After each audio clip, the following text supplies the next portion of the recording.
Ini ya kisanak ya, ini ekor musang ya, ekor musang ID jadul yang mungkin kurang banyak dinikmati, tetapi kalau bisa ya dari awal dibuat rimbun dan cantik itu nanti ya harganya tidak kalah dengan hadiah-hadiah yang lain ya kisanak ya.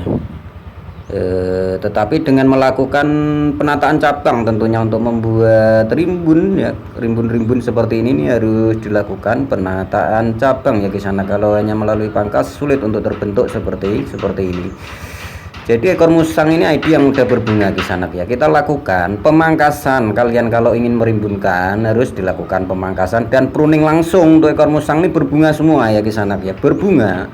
Tetapi bunganya ini bunga alami kisanak ya, bunga alami ya. Ini bunga alami ini yang satu cabang ya, satu cabang terisi bunga di sela-sela daun dan atasnya ujung ada daunnya, ujung ya, paling ujung itu ada tunas ya. Itulah bunga alami yang kalau di sini menamakan jadi kurang bagus.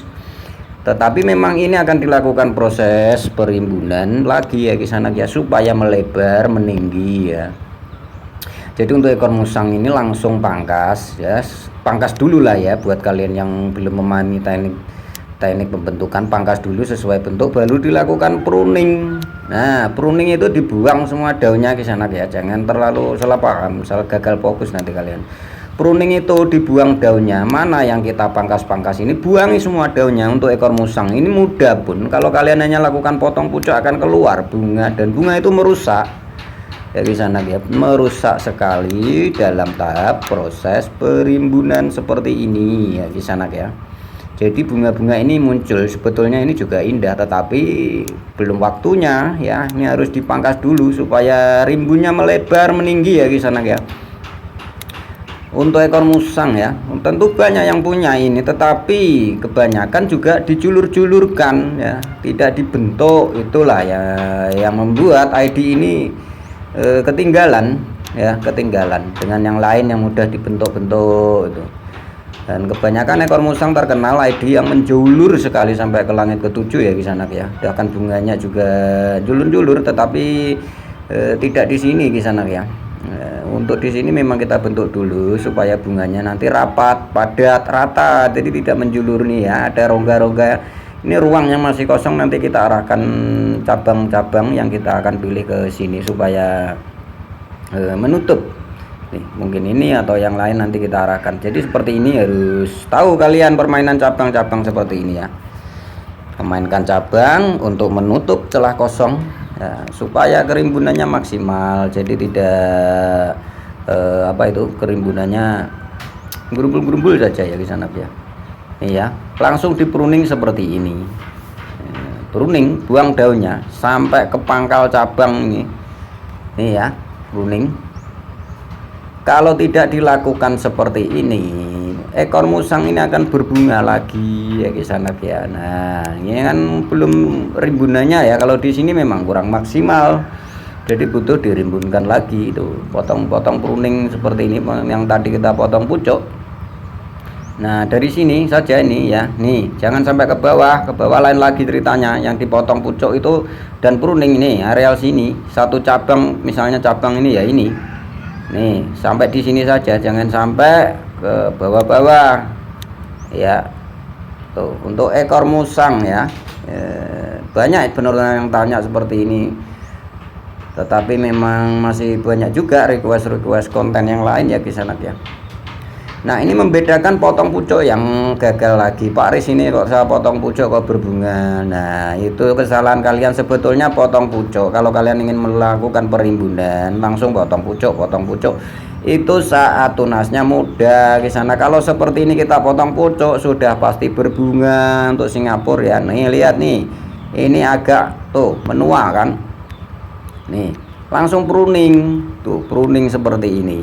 Untuk Singapura mudah pun kalian potong pucuk, pruning saja itu sudah pasti akan mengeluarkan tunas-tunas baru.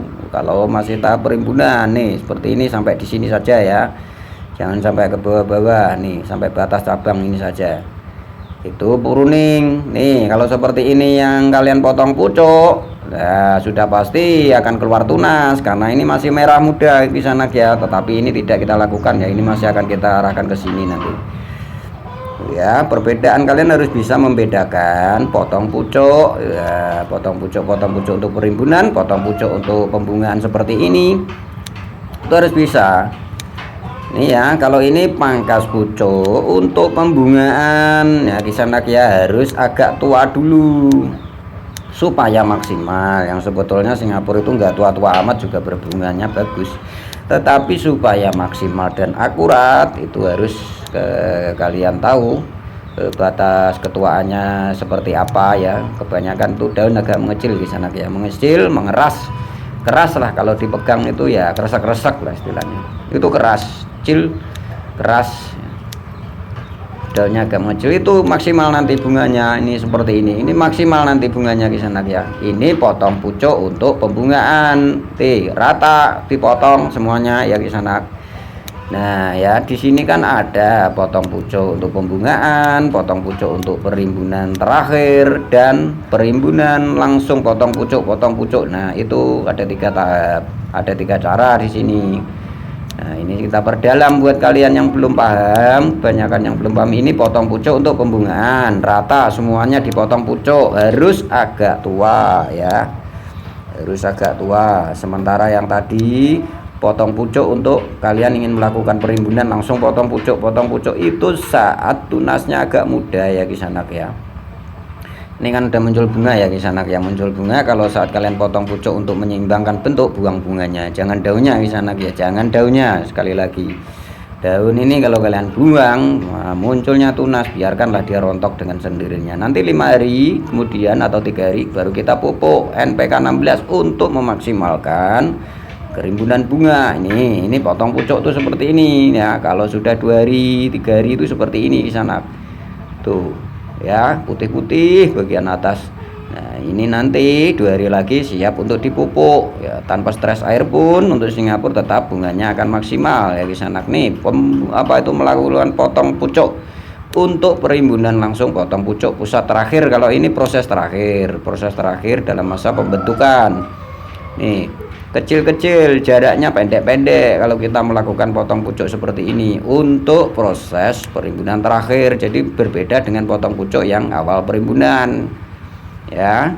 Kan ada di sini teknik perimbunan tanpa kawat, hanya dengan melakukan potong pucuknya itu ada ya, tetapi hanya gerumbul-gerumbul ya di sana ya. Saya sarankan itu lebih maksimal pakai kawat. Jadi desain pakai kawat kalian bisa bentuk-bentuk seperti apapun.